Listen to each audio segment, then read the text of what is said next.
들어가겠습니다. 로마서입니다. 로마서 8장.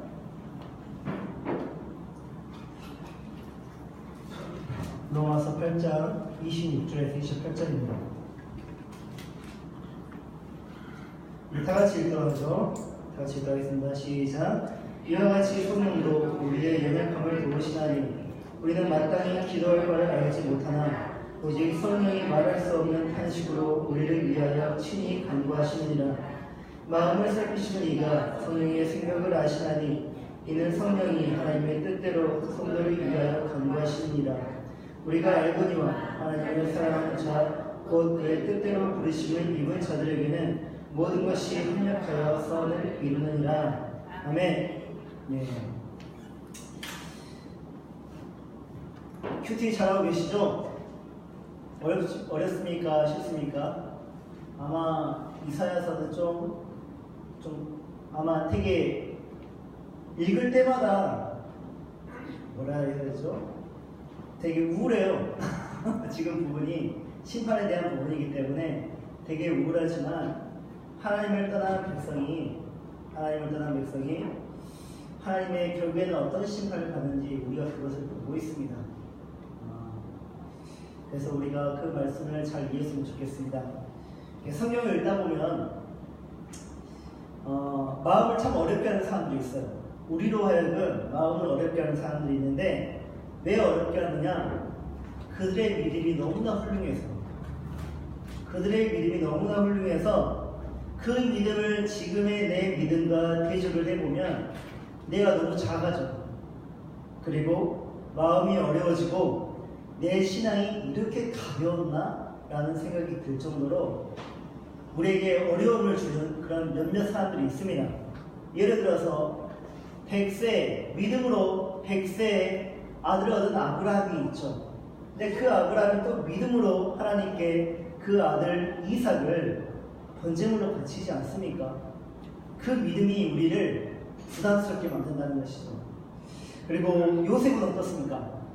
말도 안 되는 인생의 쓴뿌리를 너무나 많이 겪지 않습니까? 그런데도 하나님을 원망하지 않아요. 뿐만 아니라 자신을 팔아버렸던, 죽이려고 했던 그 형들마저도 원망하지 않고 복수의 칼날을 내밀지 않습니다. 다윗은 어떻습니까? 한 나라의 왕이면서 자신의 장인어른이었던 사울이 자신을 질투하여서 죽이려고 했죠. 자기에게 창을 던지기도 하고 모든 군사를 거느려가지고 다윗을 쫓았습니다. 그 와중에 다윗은 사울을 충분히 제압할 수 있는 그런 기회를 가졌었고 또 반란을 일으킬 수 있는 기회를 가졌음에도 불구하고 그는 그 모든 일들을 행하지 않습니다. 이렇게 훌륭한 믿음의 선조들을 볼 때는요, 신앙은 아무나 하는 것이 아닌가 싶다라는 생각이 들 때도 있습니다. 나 같은 사람이 과연 그런 인생의 위기를 겪었을 때 견뎌낼 수 있을까? 이겨낼 수 있을까? 그런 불안이 먼저 언습하기도 해요. 하지만 성경은 그런 신앙만을 우리에게 보여주지 않아요.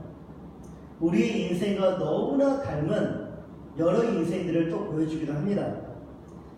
출생부터 죽음까지 하나님께서 인생에 대해서 어떻게 간섭하시고 선한 길로 이끄시며 또 도와주시는지 우리가 잘 그것을 성경을 통해서 알 수가 있는데 수많은 인생 중에서 대표적으로 그 예가 야곱의 인생입니다. 야곱은 자신의 평생을 살아왔고 그리고 그 평생을 이렇게 말을 해요.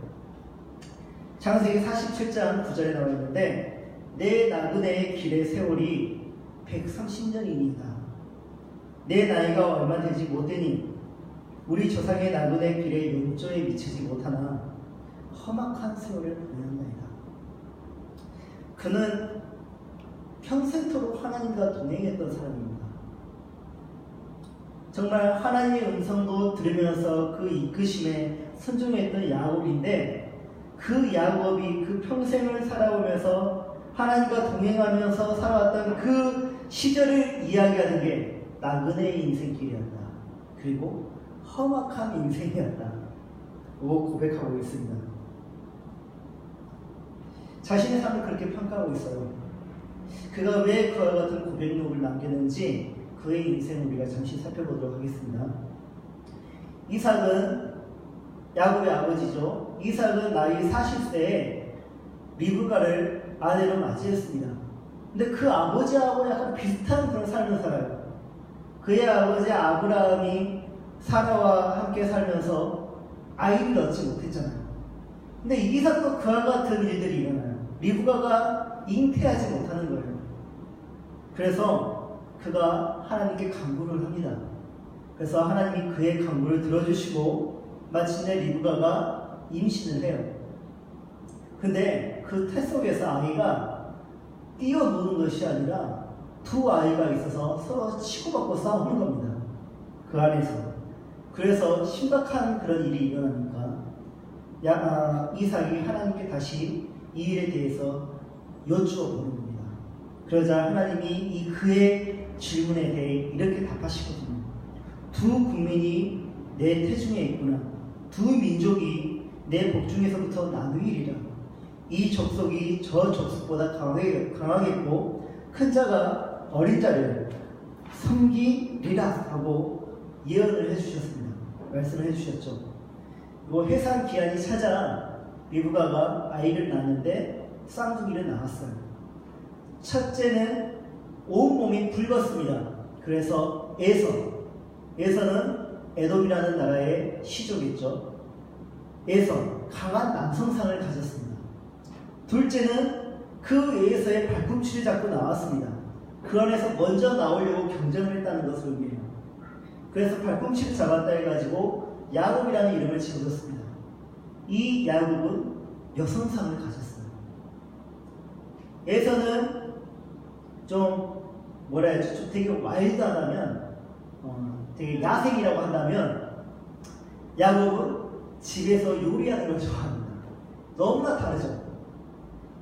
이삭은 분명 그의 아버지 이삭은 분명 작은 자를 선택하셨다고 그렇게 말씀을 해주셨는데도 불구하고 이삭은요 첫째인 에서를 더 사랑합니다. 왜 더 사랑했을까요? 이삭의 인생을 살펴보면 이삭은요 되게 여려요. 연약한 남성의 이미지. 싸우지도 못해요. 그래서 자기가 팠던 우물을 항상 빼앗겨요. 말다툼도 안 하고 그냥 그들을 피해 도망다니기만 했습니다. 그런 인생을 살았던 이삭에게서 에서라는 되게 와일드한 아들이 태어났어요. 자신의 꿈이었고 자신의 그런 대리만족이었어요. 얼마나 좋았겠어요. 그의 에서의 그 남성상을 얼마나 이삭이 흠모했겠습니까? 그래서 하나님의 뜻을 버리고 첫째 아들 에서를 더 사랑하고 맙니다. 여기에서 비극이 시작돼요. 아버지의 기대를 받지 못하는 둘째 아들 야곱은요 형이 받는 사랑과 형이 받고 있는 그 복을 탐하기 시작했고 곧장 그 사랑과 복을 쟁취하기 위해서 행동을 옮겼습니다. 형이 배고파할 때 팥죽과 떡을 이용해가지고 형의 장자권을 삽니다. 그리고 형이 사냥을 나가서 집을 비운 사이에 그때 당시 이삭이 눈이 멀었거든요. 눈먼 아버지였는데 형처럼 털이 가득해야 되니까 염소의 털을 이용해서 위장을 하고 목소리를 걸걸걸 해가지고 마치 자기가 에서이냐 아버지께 말해서 복을 구합니다. 아버지 나에게 축복을 해달라.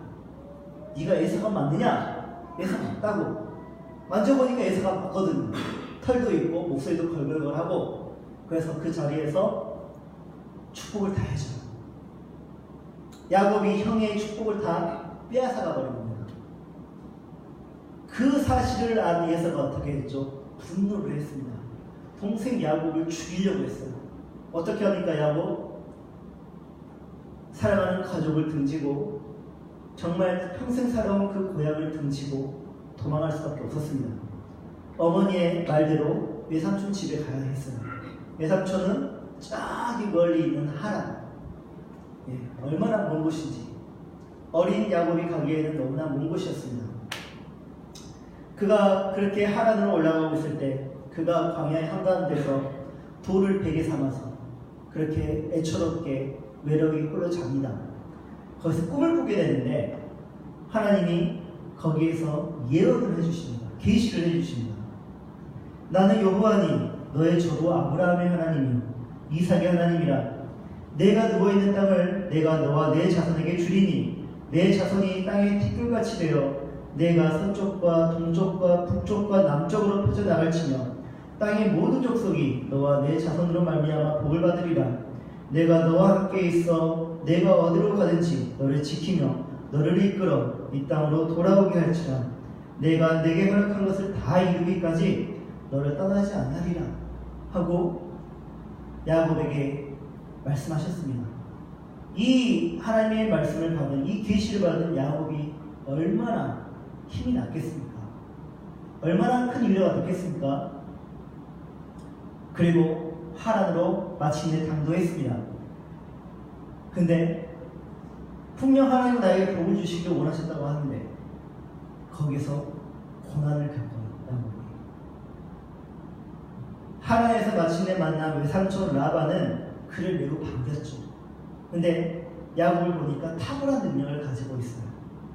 탁월한 능력과 또 자신의 딸을 사랑해요. 그 사랑하는 마음을 이용합니다. 그래서 야곱을 통해서 자신의 재산을 축적하기 시작합니다. 무려 20년 동안. 무려 20년 동안 야곱의 재능과 그 마음을 이용해서 엄청난 재산을 축적을 해요. 그런데 그 똑똑한 야곱이, 꾀가 많은 야곱이 당할 리가 없죠. 야곱도 삼촌을 속입니다. 이용당한 척하면서 그의 재산을 다 빼돌려요. 그리고 도망합니다. 다시 광야에선 야곱은요, 자신을 복수하러 온 외삼촌을 거기서 다시 만나게 돼요. 외삼촌은 그와 싸우려고 했지만 하나님이 그를 지켜주셔서 싸우지 못하게 라반의 그 모든 위협으로부터 막아주십니다. 그것을 끝인 줄 알았는데 또 머지않아서 동생 야곱이 가나안으로 온다는 소식을 듣고 형 에서가 400명의 군사를 거느리고 그를 죽이러 옵니다. 얼마나 두렵겠습니까? 그래서 야곱이 먼저 자신의 가족들을 방패막이로 삼아가지고 먼저 보내요. 자기 살려고. 얼마나 정말 사악한 사람입니까? 그리고 혼자 야곱강에 남아있어요. 거기서 하나님을 만나게 돼요. 하나님과 씨름을 합니다. 거기서 하나님 내게 복을 달라, 나를 구원해달라는 말이죠. 결국에는 거기서 어떻게 됩니까? 하나님이 이기긴 이기는데 하나님이 졌다는 말은 아니에요. 그가 하나님을 이겼는데 결국에는 거기에서 한 다리를 잃게 됩니다. 평생 절름발이로 살게 돼요. 거기서 야곱은. 그것으로 끝이었을까요? 하나님은 또 에서로부터 모두 이름을 다 막아주셨어요. 그거는 끝인 줄 알았는데 아니에요. 딸 디나, 12아들의 그나마 딸이 한 명 있었는데 그 딸 디나가 다른 부족의 족장의 아들로부터 강간을 당하고 맙니다. 얼마나 슬픈 일입니까? 그런데 그의 아들들이 이에 대해서 분노를 하고 그 부족 사람을 속여가지고 결국엔 또 살인을 저지르고 맙니다. 계속해서 비극이에요. 계속해서 비극. 그의 여생은요, 그걸로 끝인 줄 알았는데 그만 고향 땅을 다다르기 전에 그의 가장 사랑하는 아내 라헬, 그의 삶의 전부였고 그의 삶의 목적이었던 라헬이 12번째 아들을 낳다가 죽고 맙니다. 얼마나 슬펐겠습니까? 그것으로 끝인 줄 알았는데 그 라헬에게서 얻었던 가장 사랑하는 아들, 가장 아꼈던 아들 요셉마저 형들의 시기와 질투로 인해서 결국에는 노예상에게 팔리지 않습니까? 근데 자기는 그의 동물에 잡혀서 죽은 줄 알았어요. 잡혀먹어서 죽은 줄 알았어요. 죽은 줄로만 알고 있습니다. 그의 여생, 이제 남은 인생은 한숨뿐, 탄식뿐, 쉬는 뿐이었습니다. 그의 인생을 딱 돌아보니까 온통 연약한 뿐이에요. 그 어느 것 하나 강한 것이 없고요. 그는 처절한 삶을 살았었고 애굽왕 바로 앞에서 그는 자신의 인생을 나그네 인생이라고 말을 하고 있고 험악한 세월을 보냈다고 그렇게 말을 하고 있습니다. 참으로 연약하고 부족하며 자랑할 것이 없는 그런 인생이에요. 야곱의 인생이. 그런데 하나님은요, 이 인생을 어떻게 부르신 줄 아십니까? 너는 이스라엘이다. 너는 야곱이 아니라 이제부터 이스라엘이다. 하나님께서 세우신 국가가 이 인생에서 시작돼요. 어떻게 그럴 수가 있을까요? 좀 보통 나라의 그런 시조를 보면 되게 영웅담이 있고 또 특별한 그 신화적인 요소가 있는데 이스라엘은 너무나 연약한 남자에게서 한 나라가 시작됩니다. 왜 그랬을까? 창세기 28장 21절, 22절을 통해서 보니까 인생이 연약할 때 여호와는 그들의 하나님이 되시고 고통받는 그곳이 그들이 평안을 얻는 하나님의 집이 된다는 것을 보여주십니다. 그래서 고통이 많은 야곱을 선택하셨던 거죠. 우리의 인생도 야곱과 같아요. 인생에는 가족이 있습니다. 너무 좋죠. 우리 인생에는 믿음이 있습니다. 너무나 좋죠. 우리를 지켜주시고 우리의 삶을 이끄시는 하나님이 계십니다. 너무나 좋습니다. 근데 우리 인생에 굴곡이 있어요. 우리 안에 시기가 있고요. 다툼이 있고 그 안에 경쟁이 있고 헤어짐이 있고 죽음이 있습니다. 이게 우리 인생 안에 있는 굴곡이에요. 또 신앙 부분에는요, 때로는 하나님과 씨름하는 우리를 발견해요. 그리고 고난이 있고 고통이 우리 삶에 있습니다. 하나님이 우리에게 약속을 하셨죠. 우리에게 보여주시기를 원하신다. 네가 어디를 가든지 내가 함께 하겠다. 내가 너를 지켜줄게. 내가 너에게 준 비전을 다 이루기까지 너를 결코 떠나지 않을게. 그런데 우리의 인생은요, 연약한 모습이에요. 전지전능하신 하나님이 우리를 지켜주시고 함께하시고 이끌어주시고 떠나지 않으신데 우리는 연약한 투성이에요. 야곱을 떠올려 보십시오. 절대 권력을 가진 바로 앞에 섰습니다. 절대 부를 가진 바로 앞에 섰습니다. 근데 그 야곱은요, 그야말로 험악한 세월을 보낸 늙은 나그네의 모습이에요. 너무 대조되잖아요. 원래 그 반대의 모습으로 있는 게 이상적이고 그게 맞다라고 생각하는 게 우리인데 어떻게 그 반대의 모습을 우리가 야곱이 취하고 있을까요? 평생에 하나님이 지켜주시고 동행하시며 그의 길을 인도하셨는데 세상의 무대 위에 서보니까 그저 평범하다 못해요. 너무 안쓰러운 노인의 모습을 가지고 있어요. 이 연약함이 오늘 본문에서 말하는 연약함일까요? 근데 그 연약함이 아니에요. 본문에서 말하는 연약함은 다른 차원입니다. 우리 그리스도들이 갖는 연약함은 전혀 다른 차원의 연약함입니다. 성경은 성도가 연약할 수 있다고 말을 하고 있습니다. 이해가 안 돼요. 이 부분이 이해가 안 된다는 거예요. 이 전의 말씀을 쭉 보니까 우리를 노예로 만들었던, 우리를 다스렸던 그 죄로부터 우리가 예수 그리스도의 속죄로부터 자유함을 얻었습니다. 이제 우리가 하나님의 종이 되었어요. 하나님 나라의 백성이 되었습니다. 뿐만 아니라 이 세상을 창조하신 우주 만물을 창조하신 전지전능하신 하나님이 우리를 양자 삼아주셨대요. 우리의 아버지래요. 그런데 왜 우리가 연약하단 말이에요? 이게 말이 안 된다는 말입니다. 이게 말이 안 된다는 것이에요. 분명한 것은요, 성도가 연약해질 때가 있대요. 연약해질 때가 있고 그 연약해질 때 성령님이 우리를 도우신다는 사실입니다. 다시 말해서 우리가 성령님의 도움이 아니고서는 우리가 그 연약함에서 벗어날 수 없다는 말이에요. 베드로의 인생을 통해서 그 말씀의 진리를 한번 깨달아 보도록 하죠. 베드로는 원래 무엇을 하던 사람이었습니까? 갈릴리 호수에서 물고기 잡는 그런 어부였습니다. 예수님이 그를 선택하셨죠. 내가 너를 무엇을 낚는? 사람을 낚는 어부가 되게 하리라. 그 부름에, 그 초청에 베드로는 모든 것을 다 포기해버리고 즉각적으로 예수님께 순종했습니다. 그리고 수년 동안 그의 제자로 살아가면서 동고동락하면서 한 번도 떼어지지 않냐고 분리되어 본 적이 없이 같이 살았습니다.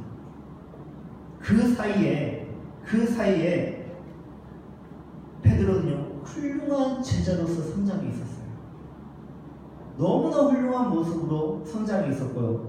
사람들에게 인정도 받았고 뿐만 아니라 예수님에게도 인정을 받았습니다.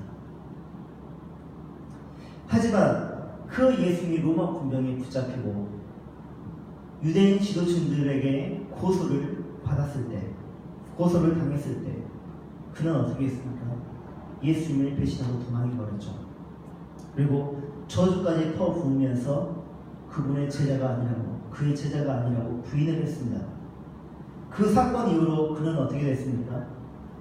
사람을 낚는 어부로 계속 살아갔던 것이 아니라 다시 물고기를 잡는 어부로 돌아가 버리고 갑니다. 이게 바로 성도의 연약함이에요. 성도가 연약해질 때 부르신 이후로 우리가 주님을 영접함으로 교회 안에서 훌륭한 성도로, 훌륭한 제자로 성장을 했단 말이에요. 근데 신앙의 위기를 겪고 나서 좌절하고 과거의 삶으로 회개해버리는 삶을 사는 성도가 있다는 말이에요. 그때가 성도가 연약해질 때입니다. 연약해질 때. 그럼 그것으로 끝일까요? 그 사람은 그렇게 끝이라고 생각하고 있겠죠. 모든 것이 끝났다고 생각하고 있겠죠. 근데 그게 아니라는 것입니다. 베드로가 그렇게 연약함에 처해 있을 때, 베드로가 실패했을 때, 베드로가 끝이라고 생각하고 있을 때 예수님은 그를 다시 일으켜 세우시고자 하셨습니다.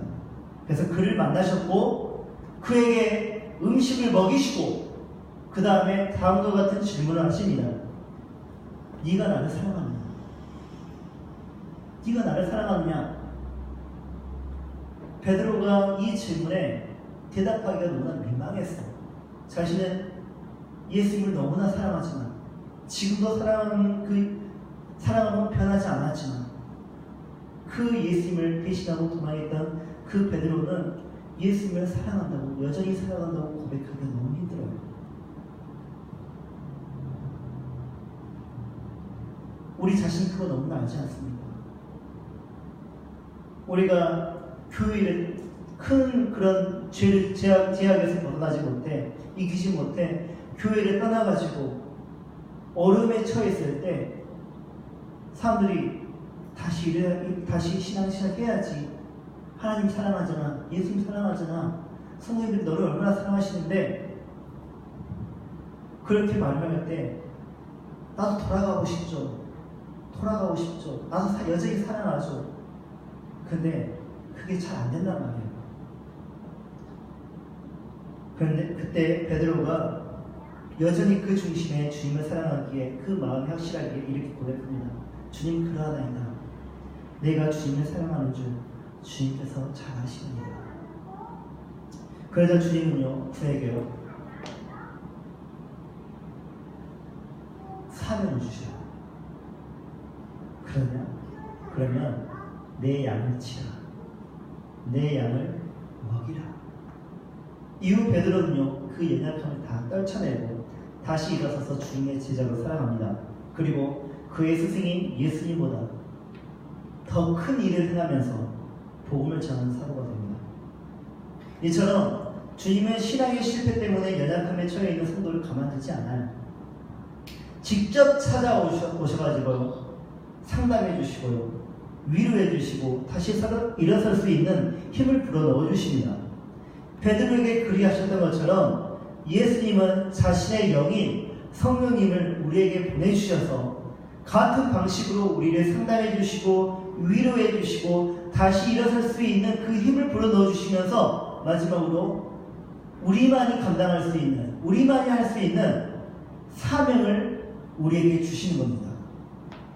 그 사명을 다시 주시면서 그 일을 수행할 수 있도록 능력을 우리 주님께서는 주신다는 거예요. 지금까지 이 이해를 가지고 우리가 본문을 다시 한번 읽어봤으면 좋겠습니다. 잘 들어보시기 바랍니다. 이와 같이 성령도 우리의 연약함을 도우시나니 우리는 마땅히 기도할 바를 알지 못하나 오직 성령이 말할 수 없는 탄식으로 우리를 위하여 친히 간구하시느니라. 마음을 살피시는 이가 성령의 생각을 아시다니 이는 성령이 하나님의 뜻대로 성도를 위하여 간구하시니라. 우리가 알거니와 하나님을 사랑하는 자 곧 그의 뜻대로 부르심을 입은 자들에게는 모든 것이 합력하여 선을 이루느니라. 이 말씀을 통해서 우리는 다음과 같은 사실을 알 수가 있습니다. 첫째, 성령님은 연약하여서 기도할 수 없는 우리에게 기도를 할 수 있는, 기도할 수 있도록 도와주신다는 겁니다. 우리가 절망 속에 있을 때요, 실패함에 사로쳐 있을 때 기도할 마음조차 상실할 때가 있어요. 도저히 기도할 생각조차 하지 못할 때가 있습니다. 기도하고 싶어도요, 무엇을 어떻게 기도할지 몰라서 난감할 때가 있어요. 그때 걱정하지 말라는 것입니다. 왜냐하면 우리가 스스로 기도할 줄 몰라도 우리 안에 계신 성령님이 우리를 대신하여서 기도하신다는 겁니다. 성령님은 하나님의 뜻을 따라서요, 성도를 대신하여서 간구하십니다. 누구에게 간구하신다고요? 하나님께. 그래서 성령의 생각을 잘 아시는 성부 하나님께서 그 기도를 들으시고 우리를 회복시켜 주신대요. 정 기도가 되지 않으면, 너무 기도가 되지 않을 때 이렇게만 하시면 됩니다. 아버지, 아버지만 불러보세요. 주님, 주님이라고만 불러보세요. 내 아이의 울음소리만 들어도 부모는 그 아이가 무엇이 필요한지 알 수 있는 것처럼 우리의 중심까지 보시는 하나님이 그것 하나 모르시겠습니까? 그러므로 너무 기도가 되지 않을 때, 내 말문이 막힐 때, 내 생각이 너무나 복잡해져서 더 이상 어떤 기도가 나오지 않을 때 그저 그냥 아버지만 부르세요. 그저 주님만 부르시기 바랍니다. 성령님이 그 다음 건 다 책임져 주셔요. 그리고 하나님은 우리의 신음하나 간과하지 않으시고 우리의 필요를 채워주십니다. 두 번째, 성령님은 우리의 마음을 다 아시네요. 왜 다 아신다고요? 우리 안에 계시니까. 우리 안에 계시니까 우리의 속을 다 알아요.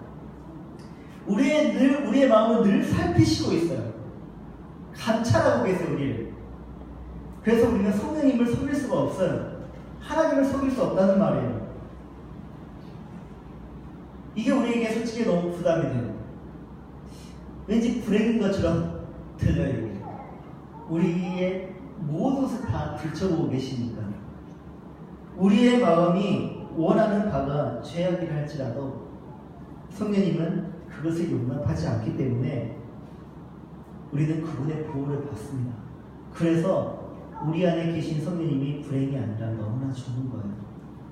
그런데 우리가 죄악의 마음을 품고 있을 때 성령님이 안 돼, 그거 안 돼, 하나님이 원하시지 않는다 계속 맞는데도 불구하고 우리가 그 유혹에 넘어갈 때가 있어요. 죄를 저지를 때가 있어요. 그때 성령님은, 우리 안에 계신 성령님은 우리 안에서 탄식을 하십니다. 신음을 하세요. 한숨을 쉰다는 것은요, 우리의 영혼은요, 성령님의 그 탄식으로 인해 죄책감을 느끼기 시작합니다. 결국엔 어떻게 되죠? 하나님께 회개하는 마음을 가지고 두 손 들고 나아가는 거예요.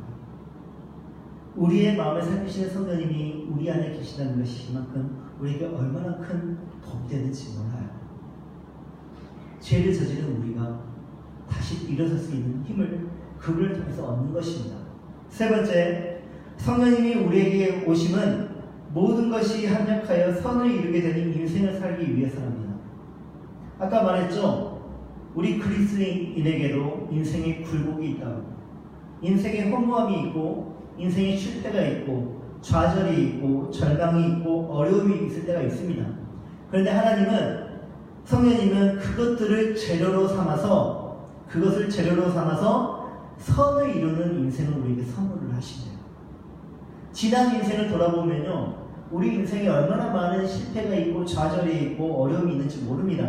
그런데 성령님은 그것을 재료로 삼아서 우리 인생을 걸작품으로 만들어 주신대요. 그 속에서 얼마나 원망하고 슬퍼하며 고통스러웠는지 모릅니다. 하지만 성령님은 그 모든 일이 협력하여 선을 이루게 하십니다. 결국에는 그 성령님이 이루시는 선은 무엇일까요? 하나님의 뜻대로 부르심을 받은 사람이 그 부르심에 합당한 삶을 사는 것이 하나님이 이루시는 선입니다. 야곱의 인생이 그랬죠. 베드로의 인생이 그랬죠. 그들의 수많은 실패, 실수, 아쉬움, 좌절, 아픔, 그것들은 지워버려야 할 악이 아닙니다. 그것은 선을 이루는 재료들이었던 것입니다. 우리 성도들이 지금 인생이 연약한 인생이시니까 아니면 강한 인생이시니까 지금은 되게 순탄하고 또 많은 어려움이 없을 수도 있습니다. 근데 때로는요, 우리 안에 야곱과 같은 인생이, 베드로와 같은 인생이 우리에게 주어질 때가 있습니다.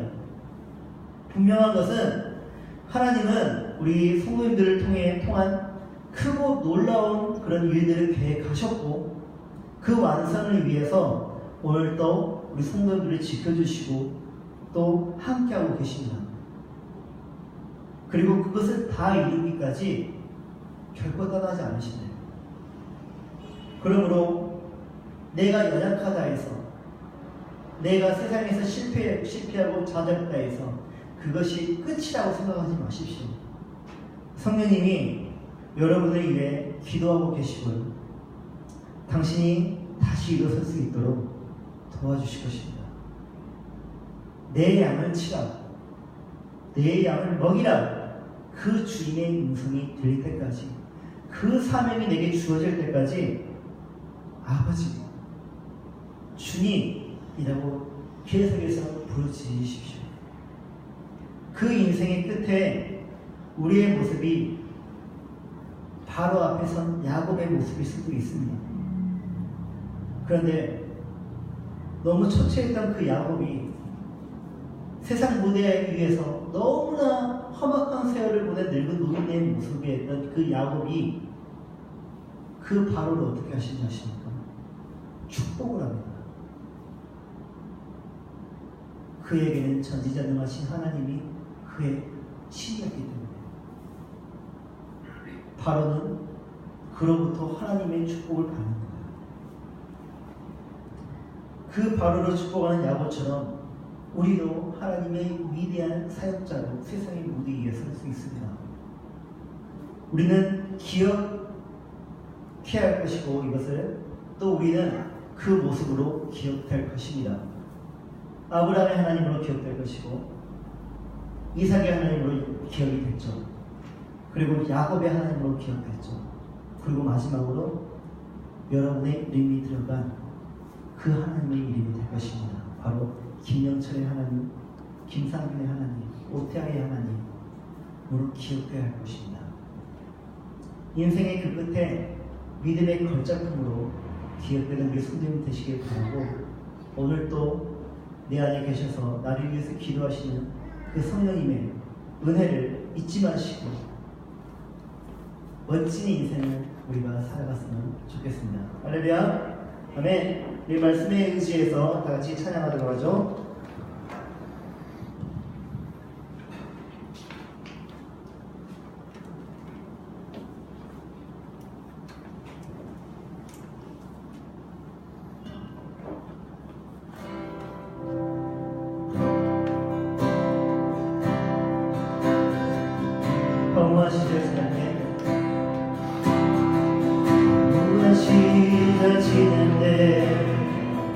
깊은 한숨 내쉴 때 그런 풍경 보시면 다시 가는 분이네. 보아 같이 너희를 버려두지 않으리. 내가 너희와 영원히 함께하리라.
그 성령님이 우리를 위로하시며 우리의 삶을 조언해 주시고 우리의 삶을 이끄시며 우리의 삶을 완성하십니다.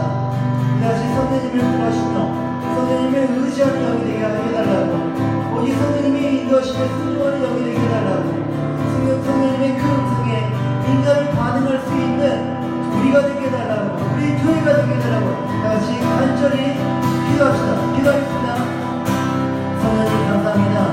우리 안에 계시하시네 성령님 하나님 너무나 감사합니다.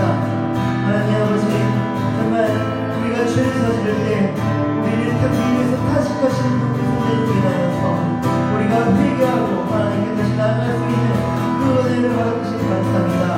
하나님 아버지, 우리가 늘어나게 하여 주시옵소서. 하나님 아버지, 우리를 동행하여 주시옵소서. 하나님께서 주신 그 뜻을 다 이루기까지 우리를 떠나지 마시옵고 우리를 통해서 그 크신 뜻을 이루어 주심으로 인하여서 아브라함의 하나님, 이삭의 하나님, 야곱의 하나님, 그리고 우리 예수의 교회의 하나님으로 우리를 기억되게 하여 주시옵시고 우리의 믿음이 널리 전파될 수 있는, 우리의 믿음이 보이낼 수 있는 그런 교회가 되게 하여 주시옵소서. 우리 인생 가운데 친히 찾아오셔서 그 나라를 꿈꾸게 하여 주시옵시고 하나님의 나라를 이루는 주님의 교회가 되게 하여 주시옵소서. 하나님 아버지 감사합니다. 우리에게 성령을 부어주셔서 너무나 감사합니다. 우리는 갈 길을 미처 모르고 죄악을 저질렀을 때, 연약함에 처했을 때 무엇을 구할지도 모르고, 아니 또 어떻게 회개할지 모르는 그 어리석음을 가지고 있는 우리에게 성령을 부어주시고 성령을 통하여서 구할 바를 알게 해주시고 또 회개할 바를 알게 해주시니 너무나 감사합니다. 우리를 그렇게 거룩한 삶으로 이끌어주시니, 아버지의 은혜 그 보좌도 이끌어주시니 우리에게는 그저 감사밖에 할 수 없는 것 같습니다. 성령 하나님, 우리 안에서 끊임없이 우리를 위해서 기도해 주시고 연약한 우리를 붙들어 주시고 우리를 다시 일으켜 세워 주시고 하나님의 사명을 충분히 감당할 수 있을 때까지 계속해서 우리를 위해서 기도해 주시고 도와주시옵소서. 주의 성도들 하나님께서, 성령 하나님께서 늘 조언하여 주시고 늘 진리로 가르쳐